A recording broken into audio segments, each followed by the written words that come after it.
This would be absolutely perfect for the Phoenix Suns if they were able to swing this trade. And I am asking for Matt Ishbia and James Jones to get on the phone and make this move now.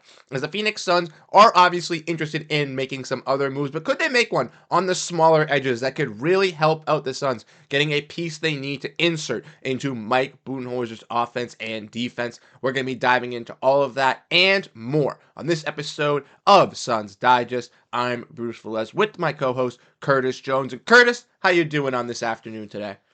I'm doing very well, doing very well. You know, I just worked me a night shift and got my sleep in, so I just got the crust out of my eyes, washed my face. I'm ready to go, ready to talk about this trade that you proposed. You know, this is your idea here, and I really, really like it, Bruce. All right. Well, I'm glad you liked it. And I'm hoping everybody else in the comment section likes it as well. So if you guys do enjoy the content, make sure to keep hitting that like button. Make sure to grab that snack. And let's get into the trade proposal. As like Curtis said, we're going to be looking at a trade that I think is fantastic, not only for the channel, but for the fact that I proposed it. And that's right, ladies and gentlemen. I was the one that was able to come up with this write-up trade here for the Suns to land Obi Toppin as they need a critical need at power forward. And I wrote this for Right Side of the Sun. So go definitely check that out. We had 94 comments in there. A lot of people showing their love and support. So if you saw this article already before the video, I really do appreciate it. But let's get into the trade. As like we mentioned, the Suns would be sending out sharpshooter Grayson Allen for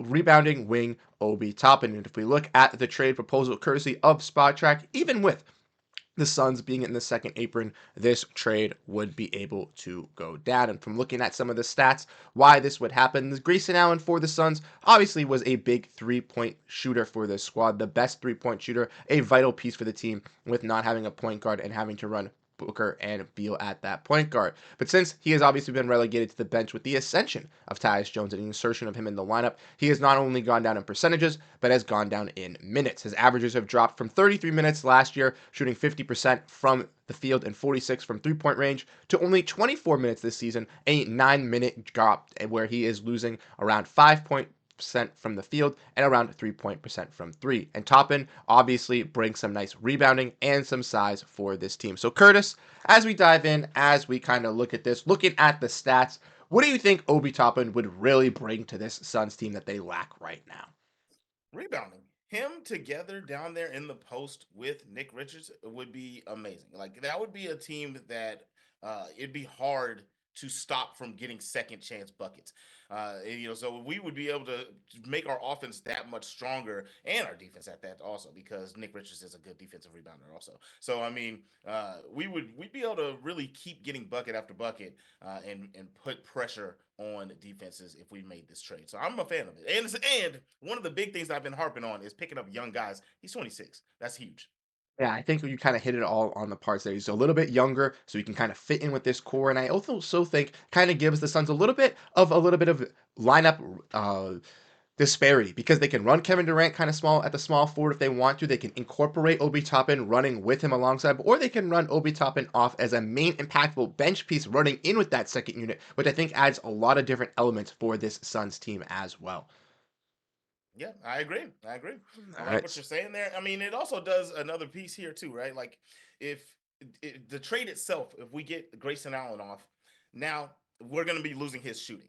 But what does that do? That makes it where the ball is it gives Devin Booker a little bit more space off ball, and he's going to be getting the ball a lot more and have more shots because we're losing a shot taker. What's that do? It makes him have to take more shots, and he's a very efficient scorer. So I believe he's just going to go up in numbers if this move happens.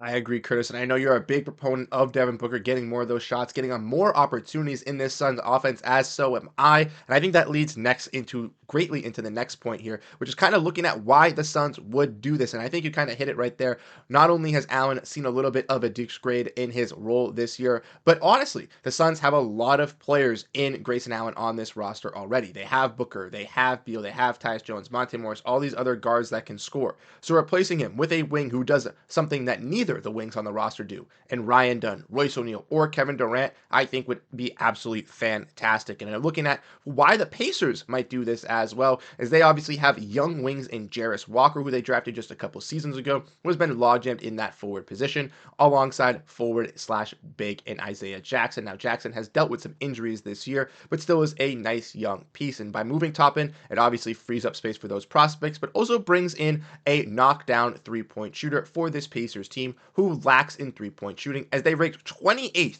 in three-pointers attempt this year at 33.7 per game. Now, I know the Pacers' type of style of gameplay isn't really to prioritize those threes. They kind of move with a fast pace. They obviously don't really prioritize the three, but do you think that Grayson Allen would add them some much needed value to their wing as well? Yeah, of course. You know, one of the things that's part of the game right now is huge is being able to swing the ball out or create a good ball chain and get to a 3 point shot on the break. You know, Grayson Allen can really do that. He can be a spot up shooter for them. He can help them out, get their 3 points percentage up, and I think that that's gonna make their scoring go up exponentially. So I think that would be a good play, and I think he'd get more use over there than he is with the Suns right now. I completely agree. So when looking at this trade, obviously I did not have a kind of pick attachment to this. I kind of viewed it as a pretty fair trade here, Curtis, when looking at Grayson Allen and Obi Toppin, as I think they both could bring some stuff to each opposing team. Now, I do think that the Suns, if they were to do this deal, would like to move off Yusuf Nurkic first. I definitely think that that would be obviously their first kind of guy domino to fall. But if they weren't able to move Yusuf Nurkic due to the fact the Pacers traded for Thomas Bryant not too long ago, I do think Grayson Allen would be a losable piece to upgrade in a spot that they definitely do lack. Now, do you think the Suns would have to include any draft capital in this trade, or do you think it could go fair through one for one?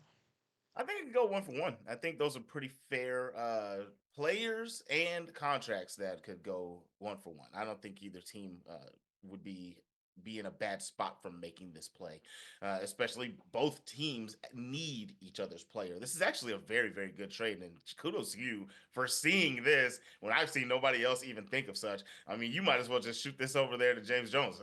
I think that I I mean, think that if I could call up James Jones right now, if I had him on speed dial, I'd be definitely giving him that call and letting him know to get on the phones with the Indian Pacers and to make this type of thing happen. And this is some kind of trade that we've kind of broken down and kind of talked about, something that we want to see with this Suns team. You know what I mean? We've kind of gone yeah. over, the Butler stuff, the Beal stuff, the big type of guys, but there still are moves around the edges, similar to that Nick Richards move for Josh Okogie, which this team is still going to have to make. And trading one of those guys like Grayson Allen, Royce O'Neal, Tyus Jones could be one of those, caveats for it, but could upgrade the Suns in a piece that they truly need. And I'm glad that we kind of can see through this and kind of look that it is a good move. Are there any other pieces around the edges, maybe a guy like Obi Toppin or another piece that the Suns could ultimately add that you think as well?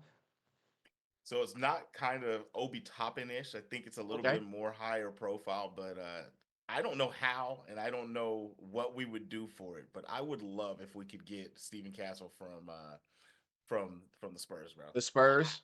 I really think that he would do very well over here. He's a bucket getter. He's a solid passer. He's not the biggest pass first, but he gets buckets, and I think he would play very well alongside Devin Booker. I agree, and I think that's kind of the combination guard that we've kind of been talking about that fits perfectly around Devin Booker is one that is pretty solid defensively, can be a pretty solid playmaker, doesn't necessarily need the ball in his hands 100% of the time to function and to operate within this offense. And I think the Suns definitely looking for a pairing type of player like that would definitely be key as well to helping pushing this team forward. But Curtis, like we said, we broke down these big moves for the Suns, things that would make them actually be perfect and kind of setting them up for a nice trajectory. But I want to know everyone else's thoughts down below in the comment section. So let me know what you guys think down below. If you guys like this move, if you don't like this move, ultimately what you guys would do if you were James Jones and the Phoenix Suns as they are gearing up for the trade deadline. It is less than 2 weeks away as of today of speaking, and things are desperately going to need to change for this team if they want to get some shakeups. Signing off from this video on Suns Digest, it's your boys Bruce and Curtis, but we'll catch you guys in the next one. Have a great rest of your night, and go Phoenix Suns.